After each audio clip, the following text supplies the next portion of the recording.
Bistro i Rogi ljudi, dobrodošli u novi video. Danas radimo jedan unboxing paketa za koji mi se DTD javio nakon što sam ulovio onu lignju od 1 kile. Javili su mi se i rekli da žele poslati jedan paket kao nagradu jer sam ulovio lignju od kile, tako da danas otvaramo paket koji su mi oni poslali. Radi se o ovom paketu, tako da uživajte u videu. Da vidimo šta su oni meni to poslali. Imamo ovdje 3 pušće, to je 3 skosavice, 230 projektila i jedan Ball X skosa. Sve su uglavnom bukve stil, nisu egi, tako da odlično. Na ovu sam ulovio onu lignju, tako da hvala puno.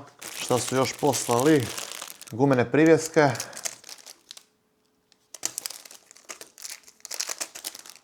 Na lignjice. High quality squid jigs DTD. Hvala na privjescima. Stiker i majica. Sad ćemo mi nju ovako izvaditi. Može ovako. Da vidimo. Odlična duksa. Squid Fishing Pro Stuff piše tu. Squid Fishing Pro Stuff DTD. A bio bi red da joj obučemo, jel tako? Uglavnom, odlična hudica, majica, kako god. Zadovoljan sam. Hvala puno na paketu.